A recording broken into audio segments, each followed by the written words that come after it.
Anyway, so then Moon was on some other show talking about Frank left a will that said everything should be split equal. Yeah. Is that true? Well, you have to think about when Frank passed and what the family planning was, and then many, many years later in the way things work. So true of a time period before he passed versus the many, many years later when, 20 plus years later, and the way that the trust was set up was really to support a business. So this is the boring stuff that people may or may not really appreciate or understand, but I'll try to explain it to you in a timely fashion, Gus. So if you have someone running the business and trying to put the assets into a place so that they can be, I guess, inherited by the children, and then understanding how the business needs to run and who would actually put the time and energy into running it for the benefit of everyone, considering each person's, I guess, responsibilities. The way that it was ultimately left was, well, up to this date, who stepped in and, was helping the family business. So prior to my mother's passing, we had a big family meeting. It was talked about what was going to happen, that I was going to step in, and, I was in a place in my life where I could, lend money to the business to make it happen, and other people, couldn't put their time and energy or resources towards things. And, the business was in a bad way. And I worked with Universal, again, with my mother while she was alive. And Bruce Resnikoff is an amazing man, a real champion of Frank's music. And we were able to put together first a new distribution deal, which laid the foundation for what ultimately would come to pass. So put in truly every day trying to sort the business out. We thought our mother was going to survive. Unfortunately, she didn't. And I think that we wake up in a new world where in the difference of the splits, which you can find 5%, that's basically, the way that it was designed was if someone's actually going to do the work in terms of the differences in the splits, like it's a business.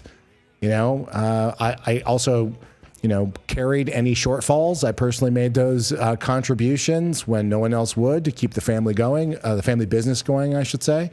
Make sure that everyone's salaries were paid who work for the company. All of that fell on my responsibility. I took that as a very serious undertaking. We had to get very organized for the business, understanding where the assets were, what the debts were. This is the most boring, complicated answer. But for people who might see it, exactly, falling asleep.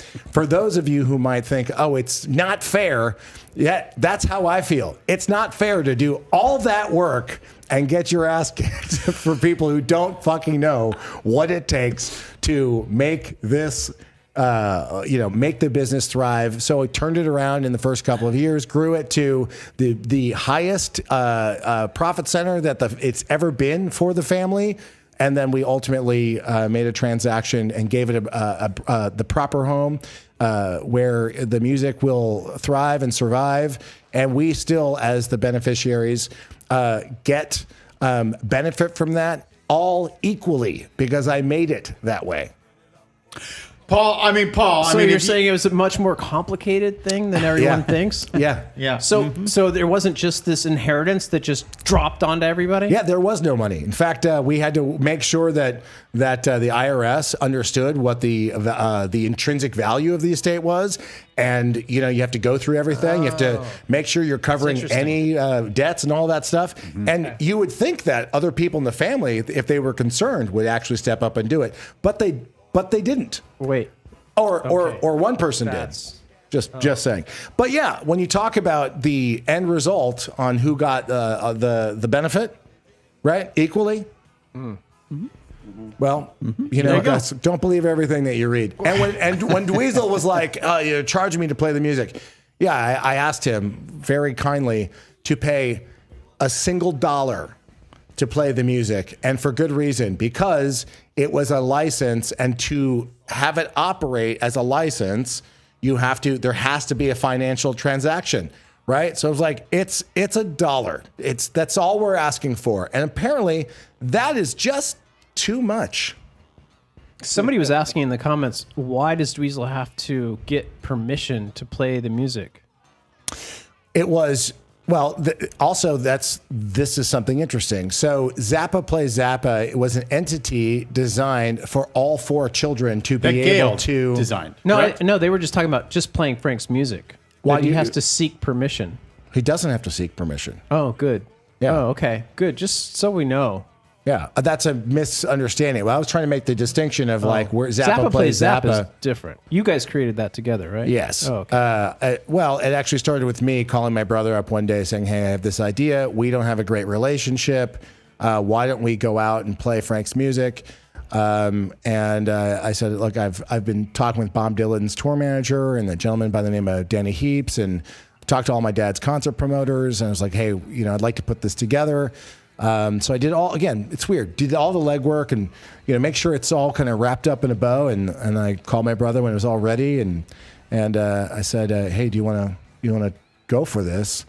And he's like, hey, I don't believe that anyone would want that to happen. I don't believe you.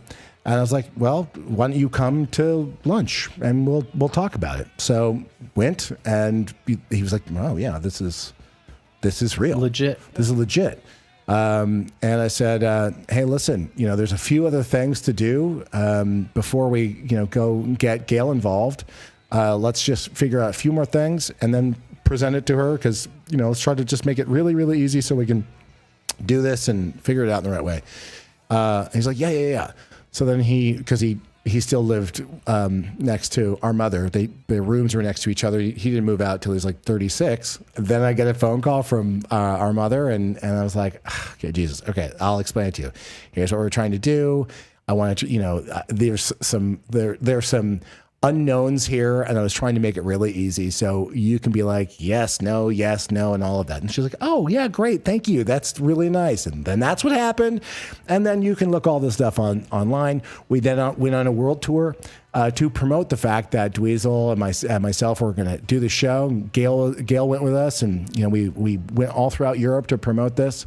But really, at the end of the day, Dweezil, for whatever reason, just wanted it to be his own business, and if he doesn't respect me or respect my time and energy, my whole thing is like, hey, for the highest good, let it go. He does a great job playing Frank's music. He genuinely does. He's an amazing musician, and I encourage everyone to go out there, either playing now, to check it out. But I've never stood in the way of him, because he's deeply connected to the music. Other people think that I do. That's not true. My brother would have no idea that behind the scenes, I have helped him get jobs that I knew that he wanted. I've always been there for him. When he needed money, I gave him money.